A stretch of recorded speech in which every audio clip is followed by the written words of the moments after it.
Salut! Alors aujourd'hui on est reparti pour une deuxième édition. Je teste les astuces de mes abonnés parce que vous me l'avez beaucoup réclamé. Donc n'hésitez pas à partager dans les commentaires vos astuces pour les prochaines vidéos. L'autre jour je me suis dit que devant le nombre d'astuces que vous m'avez laissé sous l'ancienne vidéo, j'allais vous faire une proposition. En fait je vous propose tout simplement de tester de votre côté des astuces que je vais vous soumettre. Ensuite vous aurez qu'à revenir vers moi dans les commentaires pour me dire Laurette, j'ai testé telle astuce, voici ce que j'en pense. Et dans la prochaine vidéo je les testerai moi-même et je vous dirai voilà ce que j'en pense et voilà quel est l'avis général. Comme ça, on validera ensemble une astuce ou pas. Parce que je trouve que c'est bien aussi de vous faire participer, puisque vous participez déjà en me donnant des astuces. Voici une astuce qui me paraît pas mal et que j'essaierai de tester quand je partirai en vacances. Alors il s'agit de Violette qui nous dit « Astuce confort dans les avions, voitures, trains ». Souvent, quand on veut dormir dans les transports, il y a toujours quelque chose de pointu qui nous gêne. Exemple, accoudoir. Pour y remédier, mettez la partie dure et bombée de votre casquette sur le coin et vous ne sentirez plus rien. Mieux qu'un coussin ou qu'un plaid. Alors très souvent, vous me demandez des astuces pour les points noirs. Voici une astuce qui m'a l'air plutôt pas mal, mais attention, il n'y a pas les quantités indiquées. Donc s'il y en a parmi vous qui les connaissent, n'hésitez pas à nous le dire. Lille Orogamia qui dit « Moi j'ai une astuce pour les points noirs. En fait, on prend les dosettes de café que l'on a déjà utilisées, on met de l'huile d'olive, de la crème hydratante pour visage, on l'applique sur le visage mouillé avec de l'eau chaude, ensuite on passe l'astuce en faisant des mouvements circulaires et tout de suite après l'avoir bien appliqué, on rince. Faites ça une fois par jour, je vous conseille le soir, vous pouvez le conserver à peu près un jour au frigo. Les points noirs ne vont pas disparaître en une application, il faut voir comment vos points noirs sont prononcés. C'est vrai que ça a l'air pas mal mais au niveau des quantités on est un peu largué. En ce qui concerne les utilisateurs et utilisatrices de Snapchat, alors vous me posez souvent la question Laurette, est-ce que tu as Snapchat? Non pas du tout et je n'ai pas du tout l'intention d'aller sur Snapchat. Mais comme je sais qu'il y en a beaucoup d'entre vous qui utilisent cette application, voici une astuce qui nous est suggérée. Colline qui dit « Astuce pour les utilisateurs Snapchat. Si vous entendez une musique à la radio et que vous ne connaissez pas le nom, allez sur Snapchat et appuyez longtemps sur l'écran. Sur l'écran et non le bouton pour snapper. Après, Snapchat devrait trouver la musique. » Maintenant, je vais passer à la partie « Je teste les astuces de mes abonnés » avec Léa qui me dit « Pour l'astuce de blanchir des chaussures, j'ai déjà testé de frotter un chiffon imbibé d'alcool à 70% ou bien de l'eau oxygénée. Cela marche très bien. Comme vous le constatez, ma chaussure est pas forcément très propre. Alors j'ai testé avec de l'eau oxygénée. Franchement, je trouve que ça enlève un peu la crasse en surface, mais ça ne nettoie pas correctement. C'est vrai que le coton est sale, mais la chaussure n'est pas propre. Je trouve pas que ce soit terrible. Et c'est vrai que vous avez été très nombreux à me dire dans les commentaires, Laurette, pour nettoyer les chaussures, on peut aussi utiliser l'astuce suivante. I Love Chachou qui dit, pour la bordure blanche des chaussures, tu peux mettre du dissolvant et ça marche du tonnerre. Je vous avouerai qu'à chaque fois que j'ai lu cette astuce, je me suis posé des questions et je rejoignais complètement l'avis de Alice Noël qui dit attention, si les chaussures contiennent trop de plastique, ça va les faire fondre. On va se retrouver avec une matière dégueu en surface, donc à tester sur une petite partie qui ne se voit pas avant. Sinon je te l'accorde, pour des semelles caoutchouc, on peut effacer juste une petite trace, c'est efficace. Alors j'ai forcément testé parce que ça m'a été tellement suggéré que je me suis dit quand même je vais essayer. Oui effectivement c'est vrai que ça fonctionne.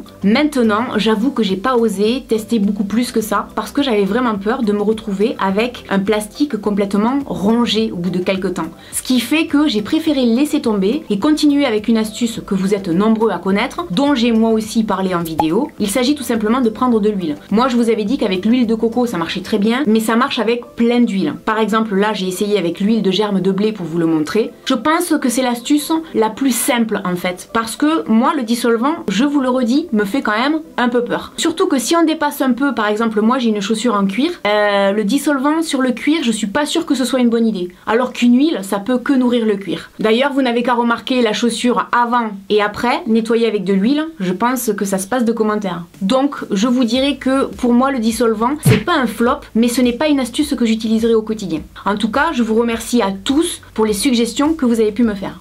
Ensuite, Juju qui me dit « Voici une astuce un peu chelou, mais qui marche vraiment. Si tu ne veux pas pleurer comme une madeleine lorsque tu coupes des oignons, mets une allumette dans ta bouche en laissant dépasser le bout rouge. » Je sais pas pourquoi, mais depuis que j'utilise cette astuce, je ne pleure plus lorsque je cuisine. Alors comment vous dire que quand j'ai lu cette astuce, j'étais mi-figue, mi-raisin. Donc du coup, je me suis dit on va quand même tester, on sait jamais. En fait, au début, j'ai eu l'impression que ça fonctionnait, mais en fait, non, ça fonctionne pas du tout. J'ai quand même les yeux qui ont fini par pleurer, donc non. En plus, je vous dirais un truc, on a l'air complètement idiot avec l'allumette dans la bouche. On peut pas parler, c'est pas pratique. Si vous avez envie de tester, testez là et dites-moi ce que vous en pensez. Donc Juju, je suis désolée, mais alors pour moi ça marche pas du tout quoi. Ensuite Lucille qui me dit: j'ai une astuce mais pas pour Laurette, pour les personnes qui ne sont pas abonnées à Laurette. Alors là, si vous vous abonnez, les astuces seront à chaque fois que vous recevrez des notifications comme quoi Laurette a posté une vidéo. Elle est pas adorable Lucille, franchement? Vous me faites de la pub dans les commentaires pour que les gens s'abonnent. En tout cas, merci à toutes les personnes qui ont suggéré cette astuce dans les commentaires. Alors là, je vais vous parler d'une astuce qui est beaucoup revenue dans les commentaires, 10 astuces qui changent la vie,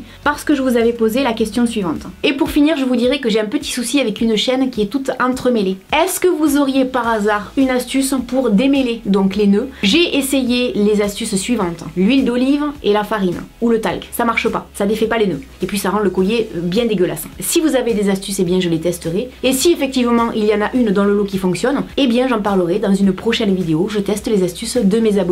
Alors effectivement, vous avez été très nombreux à me suggérer l'astuce qui suit. Notamment Emma qui me dit: Laurette, pour défaire le nœud de ton collier, il suffit de te munir de 2 cure-dents et de les mettre dans le nœud et écarter. Je ne sais pas si tu comprendras, mais en tout cas c'est une bijoutière qui m'a donné cette astuce et elle marche très bien. Alors oui, effectivement, ça marche très bien. Maintenant c'est vrai, et il y a beaucoup de gens qui l'ont dit, il faut beaucoup de patience parce que ça prend quand même du temps. Maintenant, merci à tous les gens qui m'ont suggéré cette astuce parce que c'est vrai que ça marche. Maintenant, je vais vous parler d'une astuce qu'utilisent en fait 2 abonnés qui sont venus me voir à la Vidéo City. Elles avaient avec elles leur téléphone portable et j'ai remarqué que dans la coque de leur téléphone qui était transparente, entre le téléphone et la coque, il y avait leur ticket de métro. Alors elles m'ont dit tout simplement: ben oui c'est vrai Laurette, nous on met toujours nos tickets de métro là et même des fois on y met un petit billet au cas où, ça peut toujours dépanner. Alors je vous la transmets parce qu'effectivement je trouve que c'est une super idée. Mais en tout cas, Lise et Aubane, je vous avais promis que je parlerai de cette astuce et c'est chose faite. Ensuite, Princesse Star Anissa qui dit: j'ai une astuce pour toi, si tu salis ton plancher avec du vernis, tu mets du sucre et tu laisses un peu poser. Et voilà, c'est parti. Effectivement, j'ai testé sur une chute de parquet, je l'ai pas fait sur mon parquet chez moi parce que je suis pas suicidaire non plus. Alors oui, c'est vrai que d'un coup, ça cristallise, on va dire, le vernis. C'est un peu, vous savez, comme quand on regarde les litières pour chats. Vous savez, souvent les excréments sont entourés de la litière. Et bien là, c'est exactement la même chose. Alors je sais, vous allez vous dire, Laurette, elle fait un drôle de parallèle. Oui, c'est vrai, mais c'est à ça que ça m'a fait penser en fait. Alors Anissa, du haut de tes 11 ans, je pense que tu as des astuces qui marchent plutôt pas mal quand même. Alors maintenant, je vais en revenir à la fameuse astuce de la buée, dont je vous parlais justement dans la première vidéo. Je teste les astuces de mes abonnés. Mettre du savon sur le miroir pour ne plus avoir de buée. Alors en ce qui concerne cette astuce, je suis un peu moins emballée, déjà à cause des marques que ça fait sur le miroir. Peut-être que j'en ai trop mis, peut-être que ça va dépendre de la qualité du savon. Si vous avez l'habitude de faire cette astuce, n'hésitez pas à me partager ça dans les commentaires. Donc même si à la base ça part d'une bonne idée, moi rien que les traces ça me rebute. C'est vrai que perso pour l'instant j'ai pas réussi à trouver d'astuce qui me sauve la vie en ce qui concerne la buée. Si vous en avez, n'hésitez pas à partager avec moi, mais le savon et le vinaigre, je suis pas très fan. J'ai beaucoup ri parce que vous avez été très nombreux et nombreuses à me dire: Laurette, utilise un sèche-cheveux.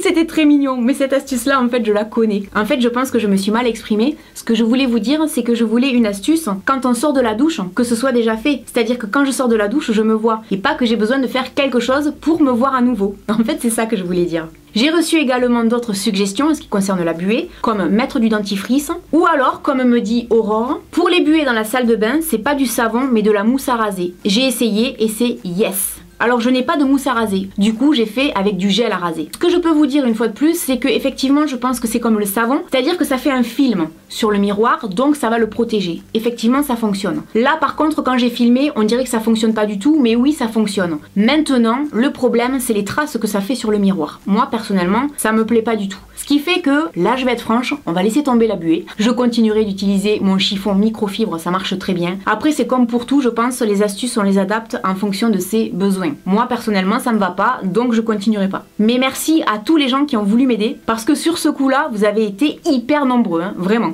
Ensuite, Mywen qui dit: pour enlever la crasse, le jaunissement des prises ou des interrupteurs, coupe une pomme de terre en 2, puis frotte-la délicatement sur ton interrupteur. Pour les prises, je te conseille d'éteindre l'électricité avant, on sait jamais. Tu vas peut-être te demander pourquoi une pomme de terre peut enlever le jaunissement. Eh bien c'est simple, la pomme de terre contient de l'amidon, ce qu'on trouve d'ailleurs dans les produits pour le ménage, et permet d'absorber la graisse et la crasse. Alors j'ai trouvé une vieille prise, j'ai coupé un morceau de pomme de terre que j'ai frotté dessus. Je peux vous dire que oui ça nettoie, mais non ça ne déjaunit pas une vieille prise. Là par contre en ce qui me concerne, non. Alors peut-être que c'est la qualité de la prise qui est pas bonne, je sais pas. Franchement quand j'ai lu l'astuce je me suis dit mais c'est excellent quoi. Pour moi c'est un méga flop. Et pour finir, voici 2 abonnés qui ont besoin de vos astuces.